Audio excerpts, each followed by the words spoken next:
Atëherë, ne lam diskutimin tek pankreasi.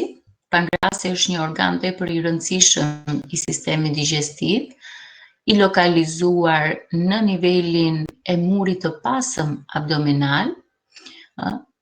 Ja ku e shohim të projektuar. Ky është pankreasi, projektohet në nivelin e vertebrave L2, L3 në murin e pasëm abdominal, mbrapa stomakut. Pra shohim që pozicionohet posteriorisht stomakut. Ka pamjen e gjuhës së zgjatur, ka një pamje tipike pankreasi me një trashësi më të madhe në nivelin e kokës edhe që vjen zvogëlohet gradualisht në nivelin e bishtit.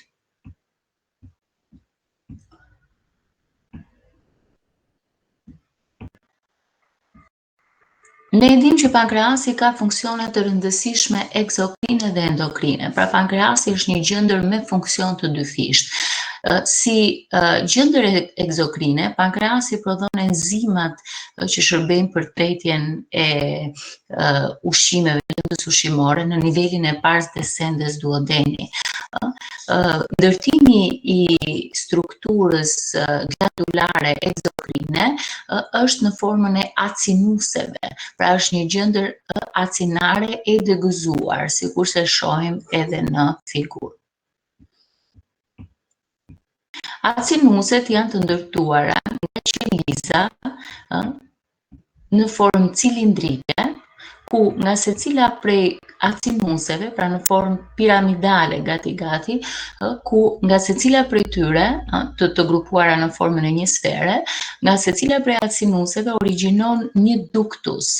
Duktuset, fillimisht duktuse intralobular, sepse vetë acinuset e le të themi përkufizojnë edhe lobulet, pra e ndajnë në lobule strukturën glandulare ekzokrine, ku midis lobuleve do të ketë një lidhor të shkritët. Kështu që nga çdo acinus origjinon një duktus intralobular dhe duktuset intralobulare bashkohen për të formuar duktuse interlobular, pra midis lobuleve, të cilat më pas do ta derdhin sekrecionin e tyre në një duktus të madh që përshkon pankreasin nga niveli i bishtit deri në regionin e kokës, pra në gjithë gjatësinë e tij, dhe që quhet ductus pancreaticus major ose ndryshe duktusi i Birsungut. Këtu derdhin sekrecionin pjesa më e madhe e duktuseve interlobular. Përveç duktusit pancreatic major, disa duktuse nga koka do ta derdhin sekrecionin e tyre në një duktus më të vogël, këtu e shohim më qartë, i quajtur ductus pancreaticus minor.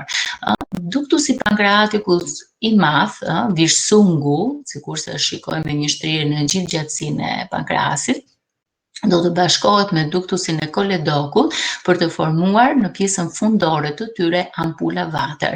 Dhe ampula vater do t'i derdhë sekrecionet, qoftë biliare që vinë nëpërmjet koledokut dhe qoftë enzimat lëngun pankreatik që vjen nga pankreasi, nga pjesa ekzokrine, në papila duodeni major, e cila ju e dini tashmë ndodhet në pars descendens duodeni.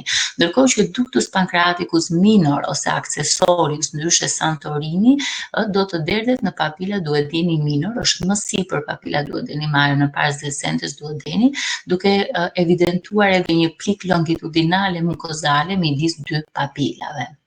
Ndërkohë, pankreasi endokrin. Pankreasi endokrin ose pjesa endokrine e pankreasit është e formuar nga ishujt e Langerhansit.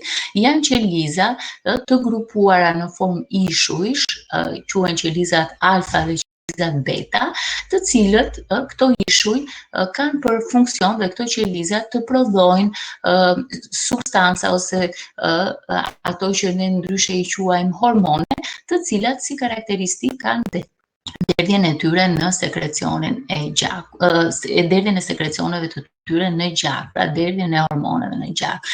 Ndryshe nga pankreasi egzokrin, pra përkufizimi i gjëndrave egzokrine janë gjëndra të cilat sekrecionet e tyre i derdhin me anë të duktuseve në hapësira kavitare, sikurse shohim derdhjen e duktuseve pankreatike në duoden, ndërsa përkufizimi i gjëndrave endokrine janë gjëndra të cilat sekrecionet e tyre që ne i quajmë hormone derdhen në qarkullimin e gjakut. Dhe pikërisht ishujt e Langerhansit, të cilët janë të shpërndarë pothuajse në të gjithë gjëndrën e pankreasit, por janë më të përqendruar në nivelin e bishtit, prodhojnë dy hormone, përkatësisht qelizat alfa dhe beta do të prodhojnë hormonet insulin dhe glukagon, të cilat ju e dini janë hormonet tepër të rëndësishme për ruajtjen e nivelit të ose për rregullimin e nivelit të glukozës në gjak.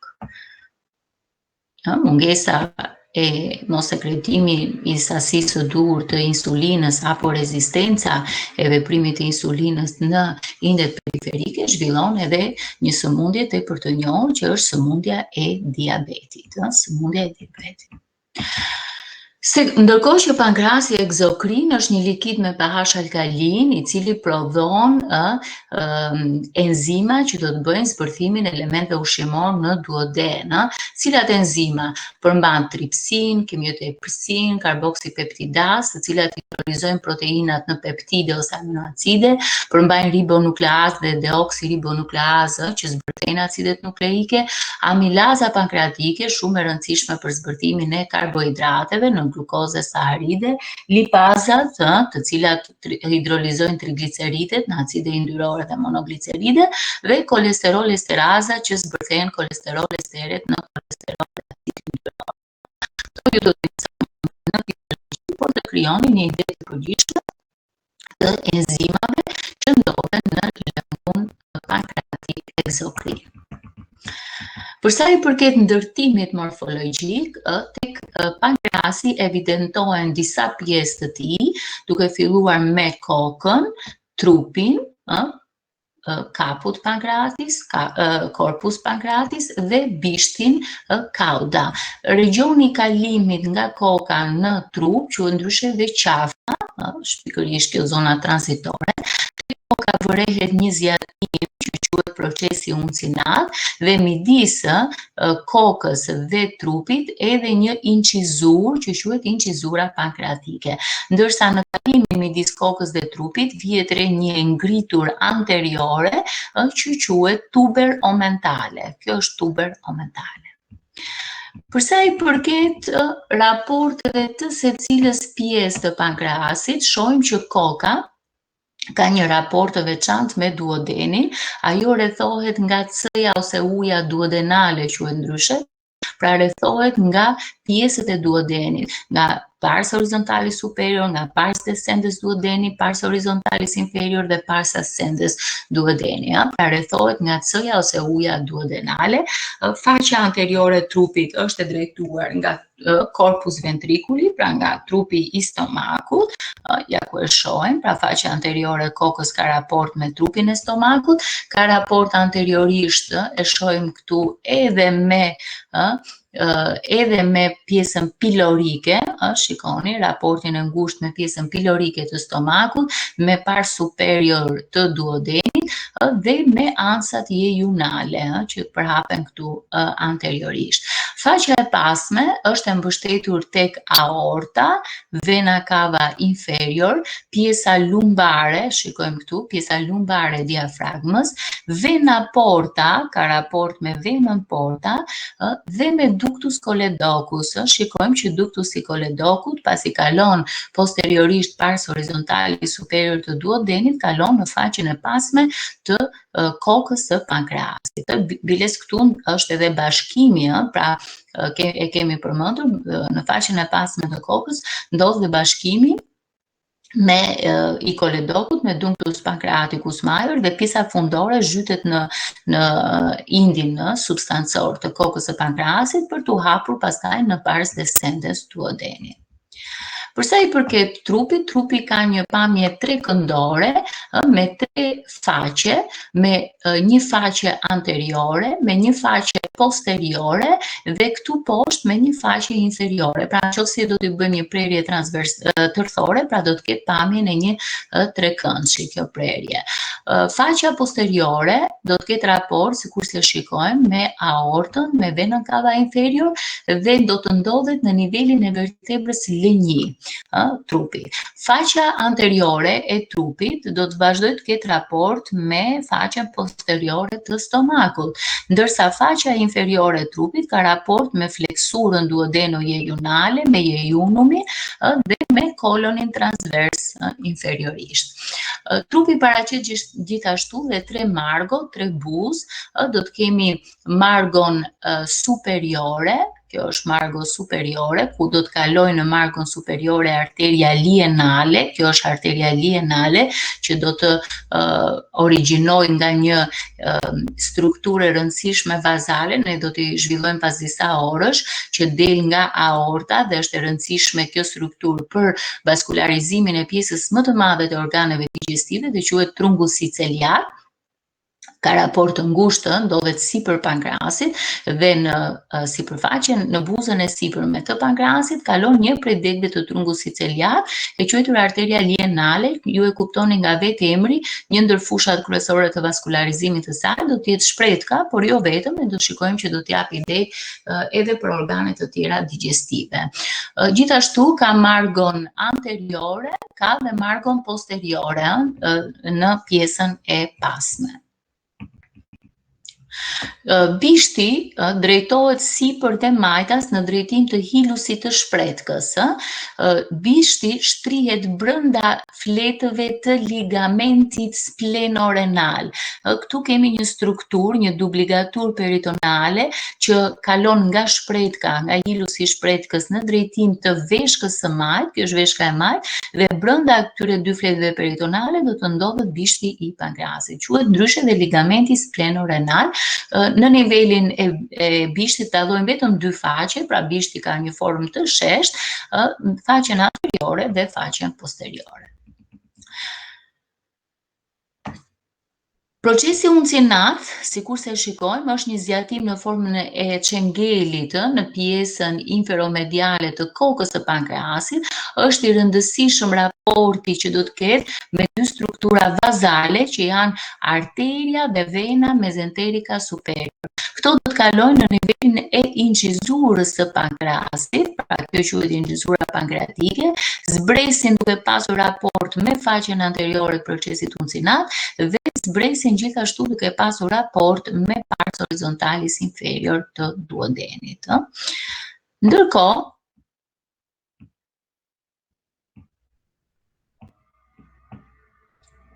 Ndërkohë, po ta shohim pankreasin si një organ në tërësinë e tij, ne pam raportet e secilës pjesë, por në vija të përgjithshme, pra në vija të përgjithshme, raportet e faqes së pasme, pra në vija të përgjithshme, do të jetë muri pasëm abdominal, sikur se shikojmë, aorta dhe vena cava inferior.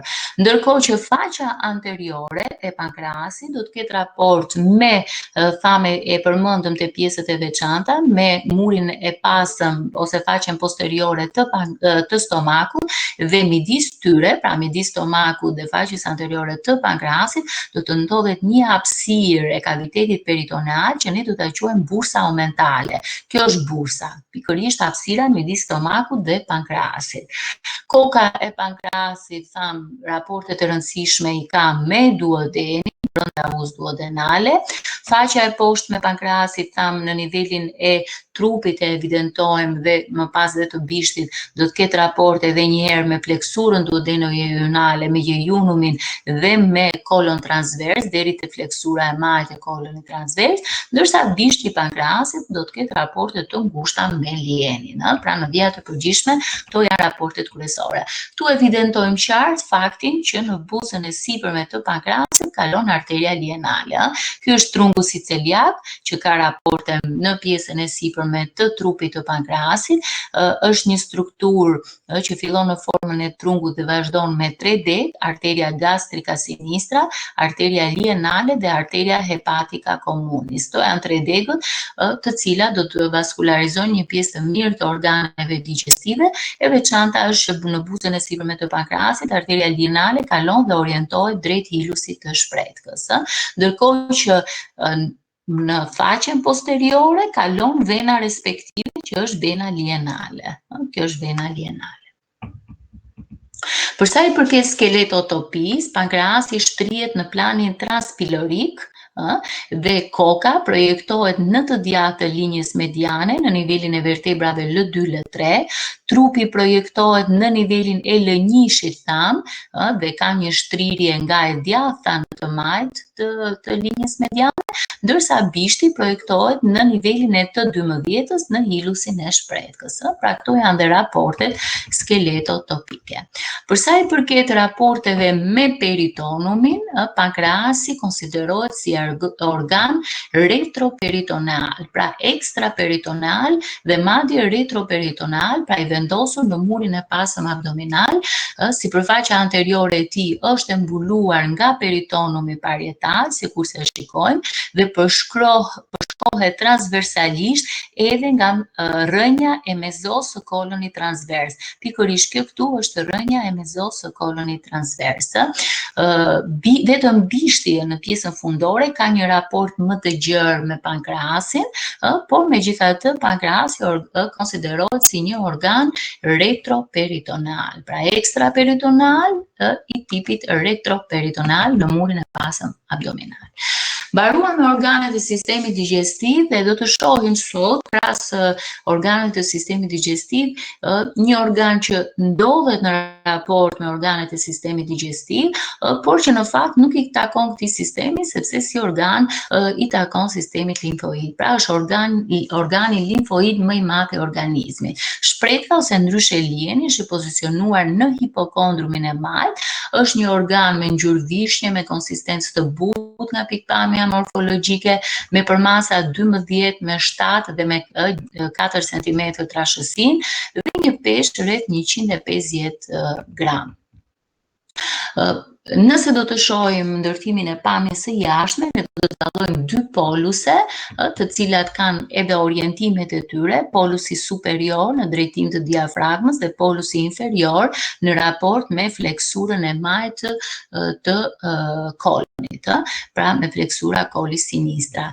Gjithashtu do të dallojmë dy faqe, faqe diafragmatike dhe faqen viscerale. Faqja diafragmatike, sikurse shohim, do të ketë raport me diafragmën, pra do të ndodhet poshtë diafragmës, ndërsa faqja viscerale do të ketë raport me organet e tjera që ndodhen në kavitetin abdominal. Madje këtu ne do të evidentojmë në faqen viscerale për shkak të raporteve me organet edhe ato që quhen impresione të organeve ose ndryshe mini faqe splenike. Konkretisht, kjo zona këtu i takon raportit me stomakun. Shikojmë këtu me fundusin e stomakut, e quhet facies gastrika. Kemi pjesën e poshtme që ka raport, kjo faqja këtu do të ketë raport me veshkën dhe quhet facies renalis, dhe këtu zona tjetër do të ketë raport me fleksurën e majt të kolonit dhe me bishtin e pankreasit, dhe kjo zonë quhet edhe facies kolika, facies kolika. Këtu evidentojmë dhe 3 margo, margo superior, margo intermedia dhe margo inferior. Gjithashtu, në nivelin e pjesës mediale të shpretkës dallohet hilusi lienal. Hilusi ose porta është organ që ka hilus, që ka një portë hyrëse dhe dalse. Normalisht hyn arteria lienale, si dhe nervat që do të bëjnë inervim të shpretkës, degtë nervis planik, do ta mësojmë ne më vonë, dhe dalin venat splenike dhe enët limfatike. Kjo është hilusi lienal. Për sa i përket topografisë, thamë edhe një herë, lokalizohet në nivelin e hipokondrumit të majt, midis fundusit të stomakut dhe diafragmës dhe fleksurës së majt të kolonit. Skeletotopia konsiderohet si organ organ që ndodhet mbrapa linjës aksilare media, shikojmë, kjo është linja aksilare media, midis brinjve nga pikpamja skeletotopike, shtrihet midis brinjëve, pra ka një shtrirje pothuajse në aksin longitudinal, midis brinjës së 9 dhe brinjës së 11, dhe boshti gjatësor i saj është gati paralel me brinjën e 12, pra boshti gjatësor është pothuajse paralel me brinjën e 10. Për sa i përket raporteve me peritonumin, shpretka është organ që rrethrohet nga të gjitha anët nga cipa peritonale, me përjashtim vetëm të hilusit, pra vetëm hilusi mbetet i zgjuar, prandaj konsiderohet si organ intraperitonal. Madje nga hilusi do të nisen disa ligatura ose ligamente, të cilat janë konkretisht ligamenti gastroilianal, që është ligamenti gastroilianal, i përbër nga dy fletë peritonale, ligamenti nga hilusi i shprehjes. Të dyja fletët peritonale do të shkojnë drejt fundusit të stomakut dhe formuar këtë strukturë që quhet ligamenti gastroilianal. Në brendësi të këtij ligamenti do të ndodhen disa enë që janë drejt arterisë spinale dhe do të vaskularizojnë fundusin e stomakut, quhen enët gastrike breves, përmban brenda enës gastrike breves. Ligamenti tjetër quhet ligamenti ilienorenal, është ligamenti këtu, pra nga hilusi i shprehjes në drejtim veshët. Edhe kjo është një dupligaturë peritonale, shikojeni edhe në figurë, quhet ndryshe edhe freni ilienal, pra do të gjeni me të dyja emërtimet, dhe që përmban përveç venave splenike edhe bishtin e pankreasit në brendësi të këtij ligamenti. Ndërsa ligamenti tjetër, që është fletëtike peritonale, shikojmë në figurë, niset nga diafragma në drejtim të fleksurës së majtë të kolonit, duke ndodhur poshtë polusit inferior të shpirtit, ligamenti frenicocolik ose ligamentum sustenaculum lienis, se quhet sustenaculum sepse shërben si suport, si mbajtës, si mbështetës për polusin inferior të lienit. Për sa i përket strukturës lienit, përveç peritonumit, sepse thamë është organ intraperitonal, përveç hilusit dhe hilusit vetes i zbuluar, pjesa tjetër është zbuluar nga peritonumi, poshtë peritonumit ndodhet një kapsulë fibroze, kjo është kapsula fibroze, e cila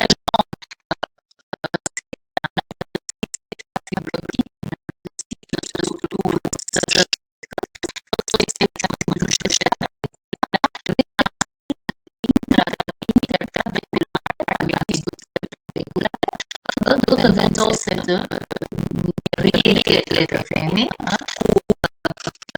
një strukturë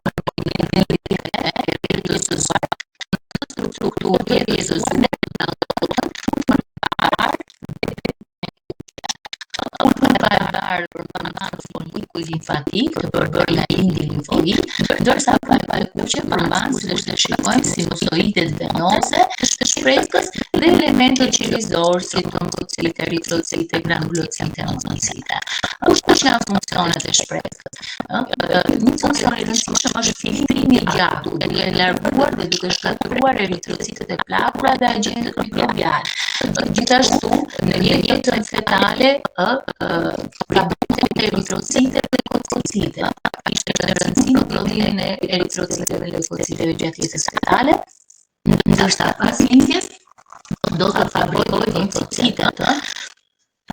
Prandaj është organ i rëndësishëm limfoid, siguron imunitetin animalisë përmes prodhimit nga qelizat plazmatike antikorpeve të tipit IgM kryesisht dhe ka rol edhe në depozitimin e eritrociteve dhe lëshimin e tyre në qarkullimin e gjakut i duhen organizëm, sepse ne dimë që eritrocitët janë ata të kuqe kockave, por luan rol në depozitim le të themi duke i vënë në funksion depozitat e eritrociteve në raste për shembull anemive të shprehura, sa të marrin funksionin falca e kuqes kockave, gjithashtu edhe shkatërron eritrocitet e plakëve, ju e dini që eritrocitet kanë një dietë caktuar dhe më pas ato shkatërrohen, vendi ku shkatërrohen janë në shpret dhe gjithashtu shërben si filtr për agentët mikrobiale, prodhon limfocitet, prodhon imunoglobulinat, do themi se shprehja është organi kryesisht ndër organet kryesore limfoide të organizmit të njerit. Do të vazhdojmë pjesën e refleksionit me peritonumin.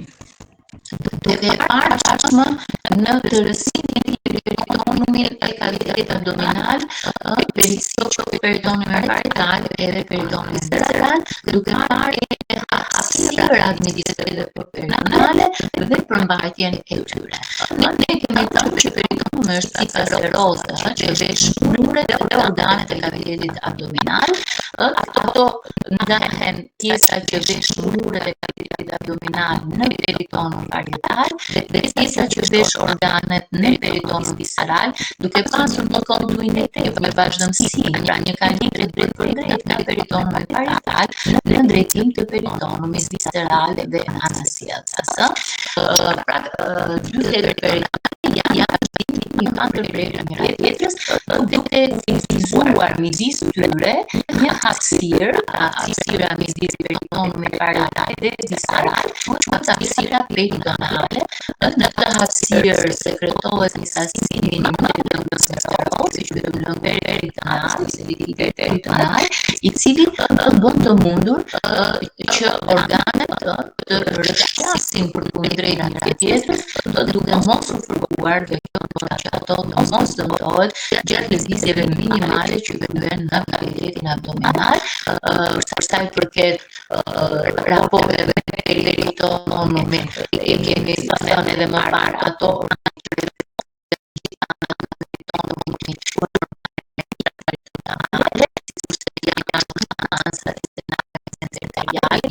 dhe ilon, që rëtohen nga të gjitha anët në peritonum dhe dy fletët peritonale më pas fiksohen në murin e pasëm abdominal, duke formuar mesenterin e zonës së hollë, pra si kurse shohim apo disa pjesë të kolonit, siç është koloni transvers, që është shohim në brevet koloni transvers, nga peritonumi dhe dy fletët peritonale më pas e fiksojnë në murin e pasëm abdominal, pra që në fakt nuk është gjë tjetër veç se vazhdimi i asaj që ne thamë peritonumi visceral në drejtim të paretit të pasëm abdominal, pra i fletës peritonale viscerale dhe fletë peritonale parietale, kjo luan rol fiksues në murin e pasëm abdominal, lejon kalimin e të gjakut midis fletë dhe të mesenterit apo të në këtë rast u quhet mesenteri zorosohol, që quhet mezoja e kolon transvers apo mezoja e sigmas apo mesenteriolum procesus vermiformis, pra pjesët dorëzore të trash që kanë mezo. Për sa i përket organeve mezoperitonale, sikurse është mëqia apo sikurse është shqiza e tëndit apo sikurse janë koloni ascendente, karakteristikë e tyre është se kanë tre anë nga fleta peritonale dhe faqe pra drejt të zbuluar.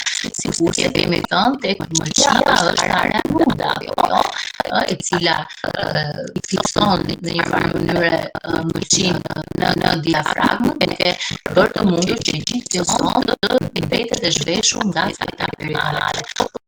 Edhe tek fshita e tëndit, po shtu edhe tek koloni ascendent dhe descendent, pjesën e murit të pasëm ato e kanë të paveshur nga fleta peritonale. Kemi dhe organet më pas, extraperitonale, cilat kanë vetëm sipërfaqen anteriore të mburuar nga fleta peritonale dhe gjithë pjesa tjetër, pra tre faqet e tjera të organet, janë të zbuluara, pra nuk kanë raport me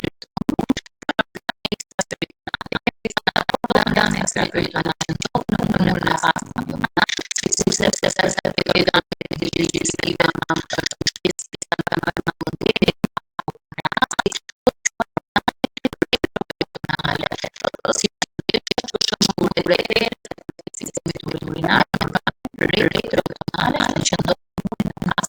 abdominal. Gjatë kalimit të peritonumit nga peritonumi peritonum parietal në visceral, apo gjatë kalimit të peritonumit nga një organ tek një organ tjetër, formohen ligamente peritonale. Këto ligamente mund të jenë të ndërtuar nga dy fletë peritonale dhe ne i quajmë dubligatura, ose ligamente teke të ndërtuar nga një fletë peritonale. Cilat janë dubligaturat që ne dallojmë tek peritonumi? Dubligatura janë omentum minor, omentum major, i kemi përmendur të gjitha, ligamenti falciform, ligamenti gastrolienal që e përmendëm sot dhe lienorenal ose freniko-lienal që e përmendëm sot. Ligamente teke janë ligamentet koronare dhe triangulare që fiksojnë mërqin tek diafragma, janë ligamentet e stomakut, gastrofrenik, gastropankreatik, si dhe ligamentet hepatorenal dhe lienorenal. Atëherë ti shohim me radhë, omentum minor ne kemi studiuar tashmë. Omentum minor është një dubligatur peritonale, kemi thënë, dhe nuk është tjetër veç se kalimi i fletëve peritonale nga mëlçia në drejtim të stomakut dhe duodenit, nga faqja viscerale e mëlçisë. Dy fletët peritonale që rrethojnë porta hepatis kalojnë në drejtim të sipërfaqes anteriore të stomakut dhe duodenit dhe sipërfaqes posteriore, duke formuar këtë strukturë dubligatur peritonale që quhet omentum minor. Omentum minor është i ndërtuar në fakt nga tre ligamente: ligamenti hepatogastrik, ligamenti hepatopilorik dhe ligamenti hepatoduodenal.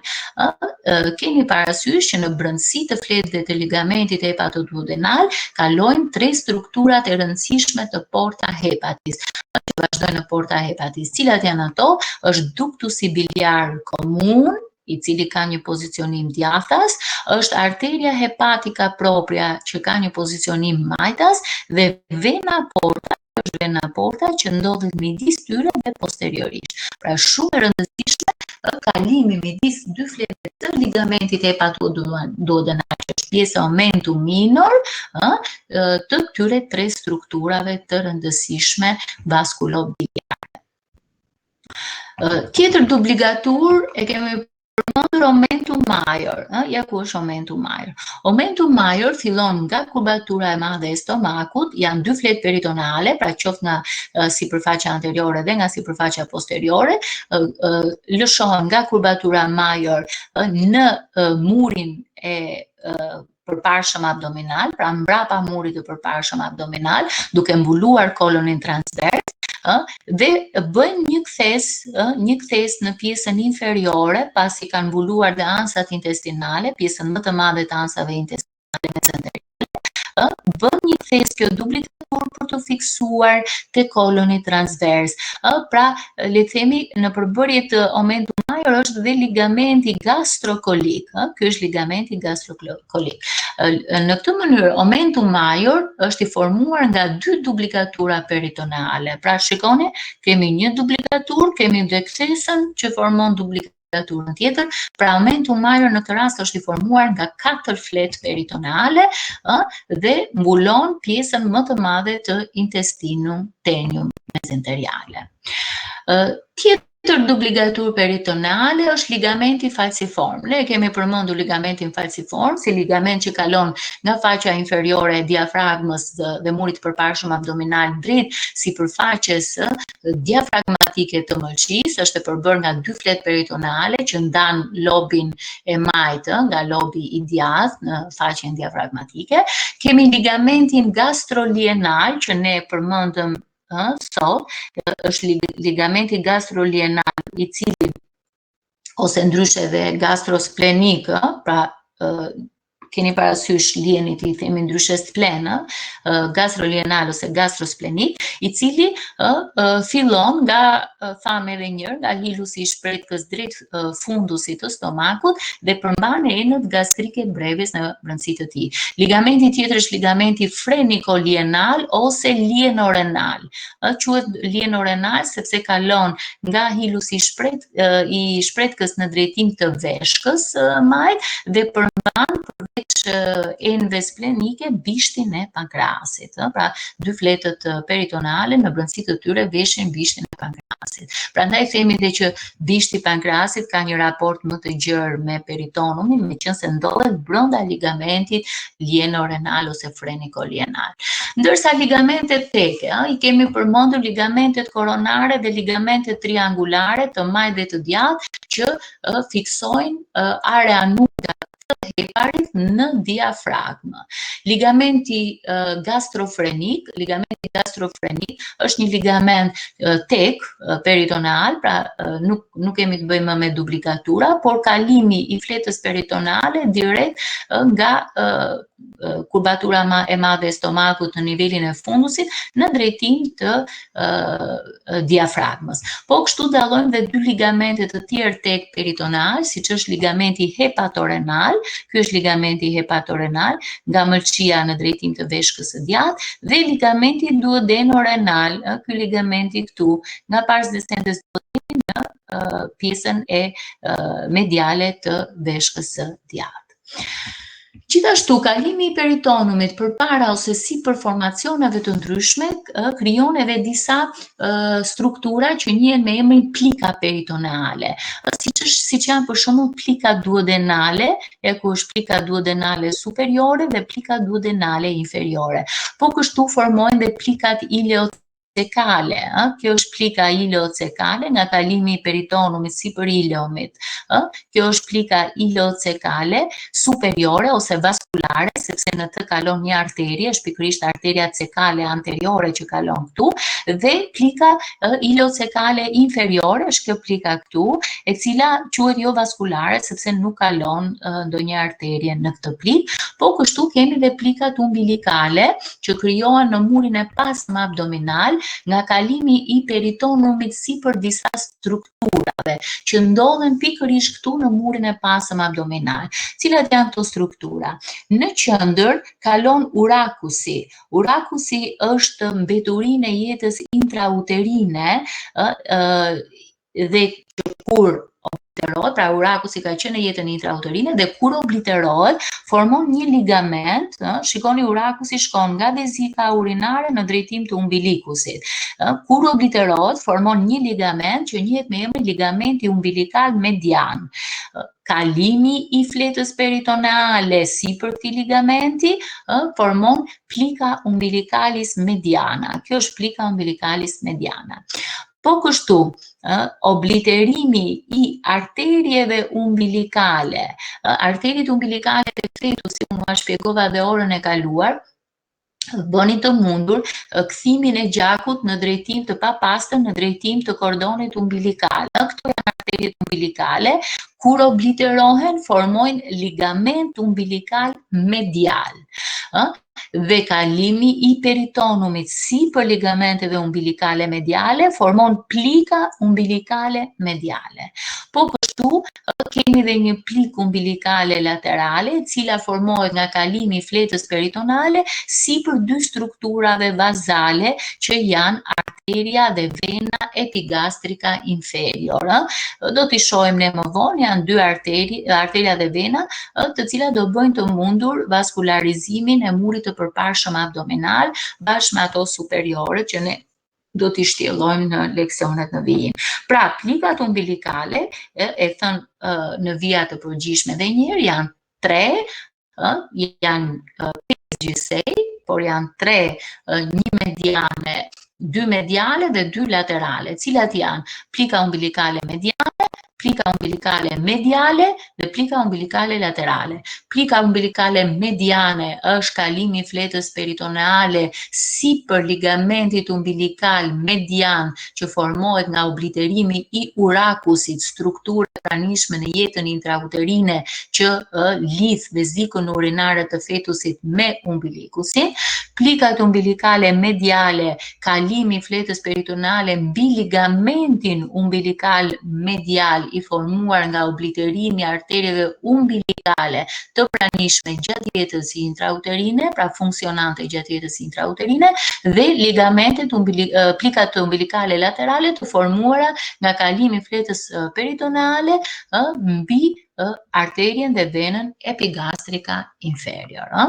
Pra këto janë plikat umbilikale që formohen nga kalimi i peritonumit mbi struktura në murin e pasëm abdominal. Tashmë, për sa i përket hapësirës ose kavitetit peritoneal, është e gjithë hapësira që ndodhet midis peritonumit parietal dhe peritonumit visceral. Ne këtu do të evidentojmë 3 kate. Kati i sipërm quhet kati supramezokolik, që ndodhet sipër kolonit dhe mezokolonit transvers.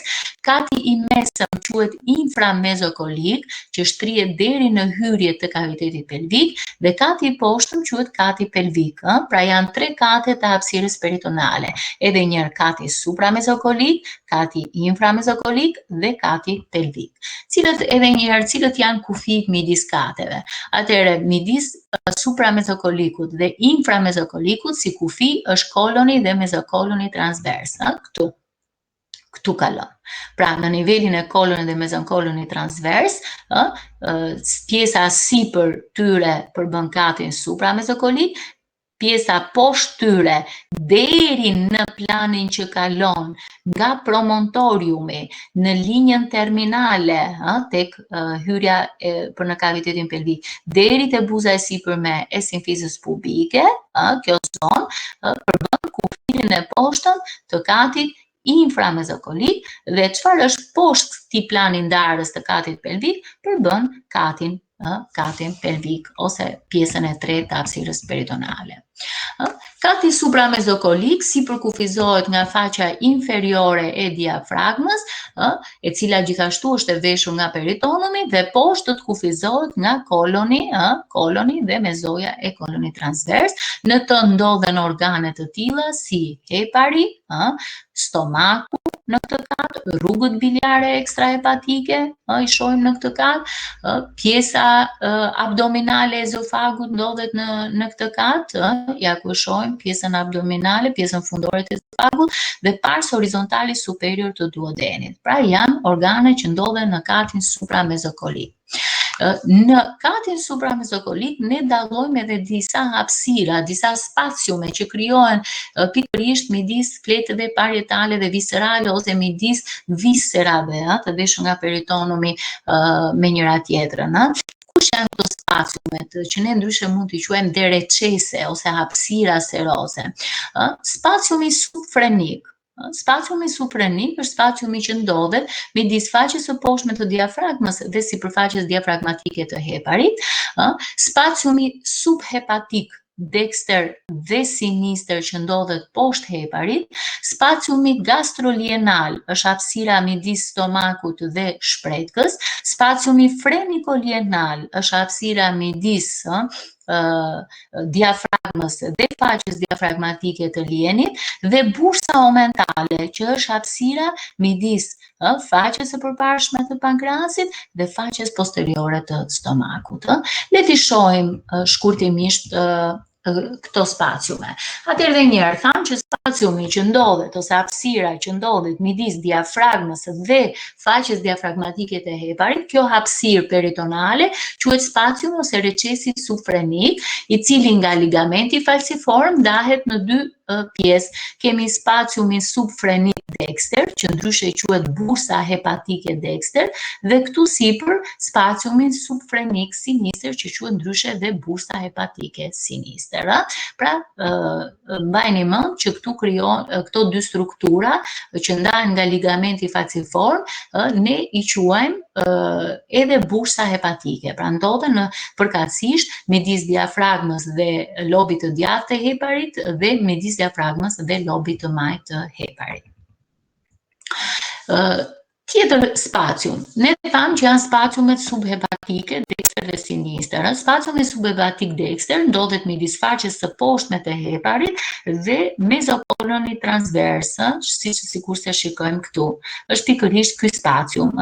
Spaciumi subhepatik dekster komunikon me kavitetin peritoneal anteriorisht, shikoni me hapësirën, gjithë hapësirën peritonale, anteriorisht komunikon nëpërmjet kësaj strukture që quhet foramen epiploikum, pra kjo hapësirë quhet foramen epiploikum dhe nga spaciumi subhepatik dekster përmes foramen epiploikum kalohet mbrapa stomakut, aty ku ndodhet bursa omentale dhe me spaciumin parieto-kolik dekster, kjo hapësirë që i takon tashmëkatit inframezokolik midis paretit dhe kolonit, pra midis paretit abdominal dhe kolonit ascendent, ky spaciumi këtu quhet spaciumi parieto-kolik dekster.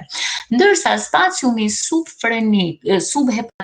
subhepatik sinistër është gjithë kjo hapësirë që ndodhet si një çarje, sepse është një hapësirë e ngushtë në faqen e poshtme të lobit të majtë të heparit dhe faqes anteriore të stomakut.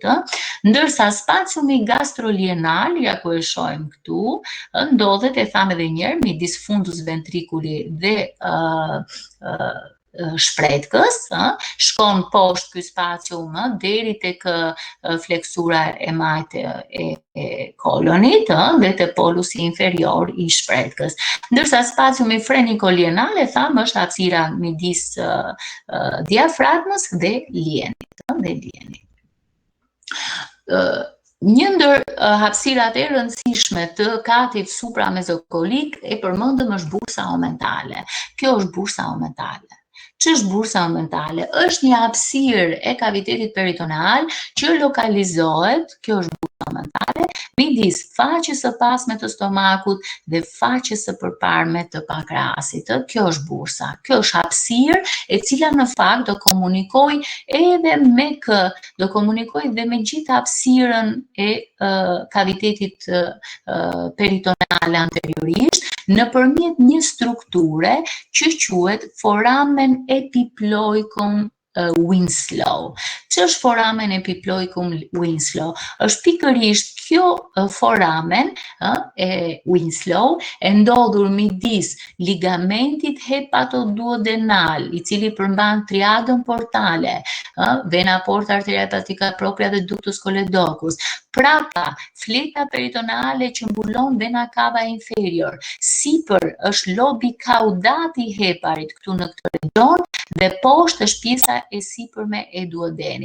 Kjo hapësirë është një rrugë komunikimi midis hapësirës së kavitetit peritoneal anteriorisht dhe bursës omentale. Pra në qoftë se përshkohet kjo hapësirë, posteriorisht do dalim në bursën omentale. Ja se si dilet, shikoni këtu? Në bursë. Pra nga foramen epiploikum Winslow, shikoni kalohet prapa stomakut në bursën omentale. Pse është e rëndësishme njohja? Sigurisht në rastet e kirurgjive të pankreasit është e rëndësishme njohja e bursës omentale, gjithashtu është e rëndësishme njohja e foramen epiploikum Winslow si rrugë komunikimi midis kavitetit peritoneal dhe bursës omentale.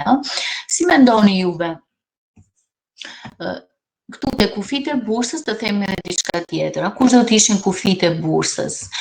Anteriorisht shikoni që është stomaku, mëlçia këtu në pjesën e sipërme dhe omentum minor.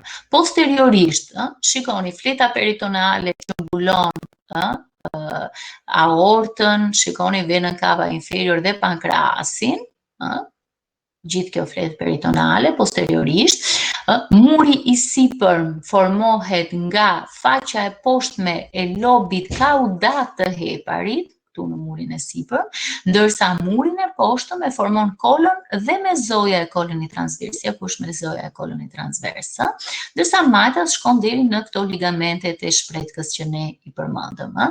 Tani, në qoftë se duhet të ndërhyet kirurgjikalisht dhe të hyet në bursën omentale, si mendoni ju? Cila do të ishte rruga më e mirë? Të pritej omentum major dhe stomaku të zhvendosej sipër sikurse shikojmë këtu në figurë, apo të pritej direkt omentum minor dhe të kalojë në faqen e pasme të pankreasit, të stomakut për të parë pankreasin, për të ndërhyrë te pankreasi. Si mendoni ju? Kush do të ishte rruga më e mirë në rastin e një ndërhyrje kirurgjikale dhe pse?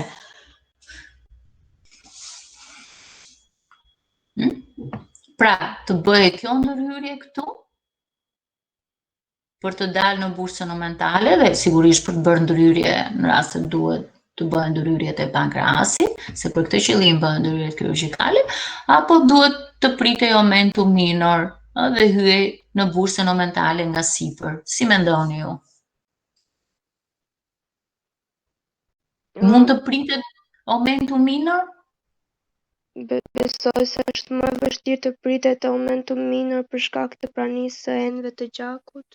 Bravo, pra nuk pritet aumentum minor, sepse në të kalon kjo treshe tepër e rëndësishme vaskulobiliare. Nëse do pritet aumentum minor, i bie që të nxirre jashtë funksionit mëlçia dhe mëlçia është një organ vital, nëse nuk do furnizohej me gjak, me anë të venës porta dhe arteris hepatika propria, do të ndërpritej dhe duktusi biliar komun, në këtë rast do të rrezikohej jeta e njeriu sepse nxirret jashtë lloje funksioni mëlçisë.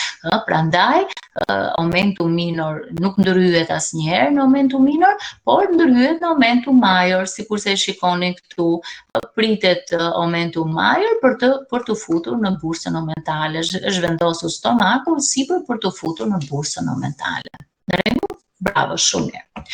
Ecim më tej. Kati inframezokolik, ne thamë që shtrihet midis kolon dhe mezokolon transvers dhe planit ndarës të katit pelvik.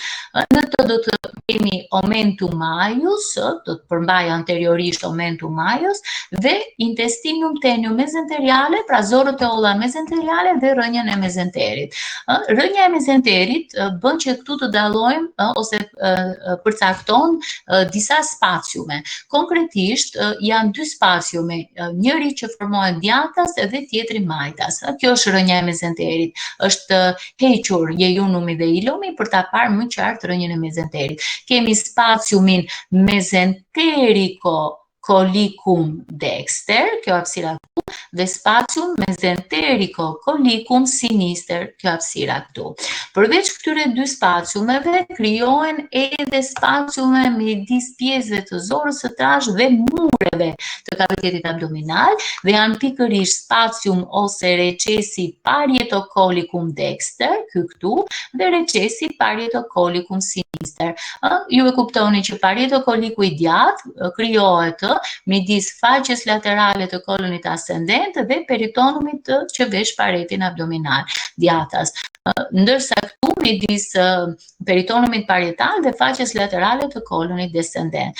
Shikoni që recesi parietocolik sinister do të komunikojë poshtë me fossa iliaka sinistra, ndërsa parietocoliku dexter do të komunikojë poshtë me fossa iliaka dextra, por ka dhe komunikim sipër, sepse këtu majtas e pengon ligamenti frenicocolik. Pra nuk ka komunikim majta sipër, por djathta sipër ka me spaciumin subhepatik dhe me sipër dhe me fosën iliaka dextra poshtë.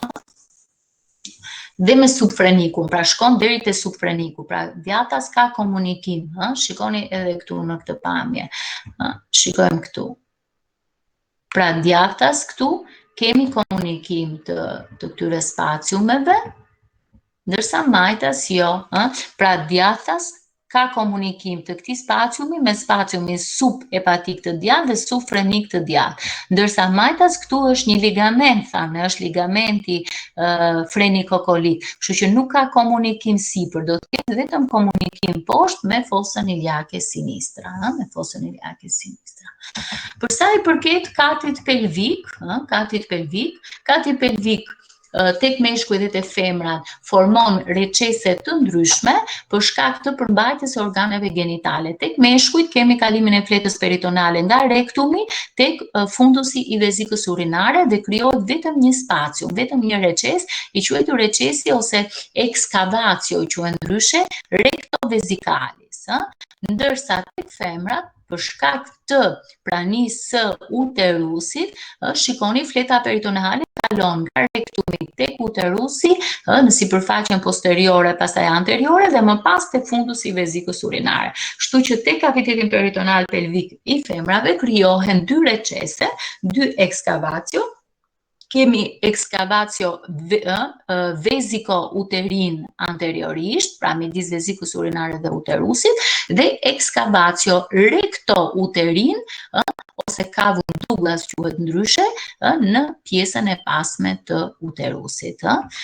Gjithashtu, disa hapësira që krijohen në fund të kavitetit abdominal, sipër vezikës urinare dhe lateralisht, midis atyre që ne I quajtëm pikërisht ato që ne I quajtëm plika umbilikale mediana, mediale dhe laterale, midis tyre krijohen edhe disa hapësira që quhen ndryshe dhe fosa. Kjo fosë që ndodhet midis plikës umbilikale mediane dhe plikës umbilikale mediale sipër vezikës urinare quhet fosa supravezikalis. Tjetra që ndodhet midis plikës umbilikale mediale dhe laterale quhet fosa inguinalis medialis. Ndërsa ajo që ndodhet laterales quhet fosa inguinalis lateralis. Fosa inguinalis lateralis I takon hapjes së brendshme të kanalit inguinal. Pra këtu ndodhet eksaktësisht dhe hapja e brendshme të kanalit inguinal, pikërisht në fosa inguinalis lateralis.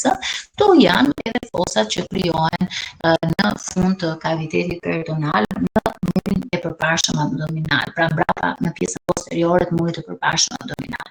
Dhe së fundi, spaci retroperitonal është ajo kavitetit abdominal e vendosur midis peritonit parietal posterior dhe vetë paretit posterior abdominal. Pra gjithë këto strukturë që ne shohim në figurë I takojnë spacit retroperitonal, I cili përmban organa apo struktura që ne ndryshe retroperitonale, sikurse është aorta, sikurse është vena cava inferior, sikurse është duodeni apo jo, ato pjesë të duodenit që e kanë raportin më të pakët me peritoneum, siç është kemi thënë pars descendens duodeni dhe pars horizontalis inferior, sepse pars ascendens ka një raport, kjo pars horizontalis superior ka një raport më të gjerë, edhe pars ascendens ka një raport më të gjerë me peritoneumin, ndërsa pars descendens dhe pars horizontalis inferior ndodhen përgjithsisht në hapësirën retroperitonale, sikurse janë veshkat, sikurse janë ureterët, si organet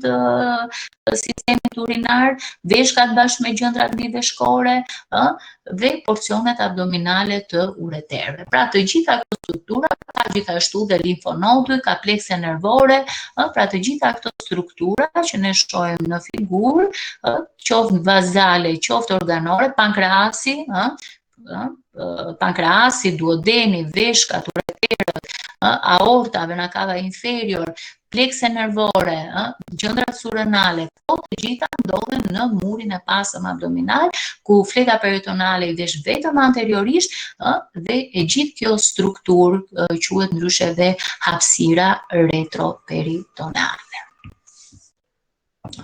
Okej,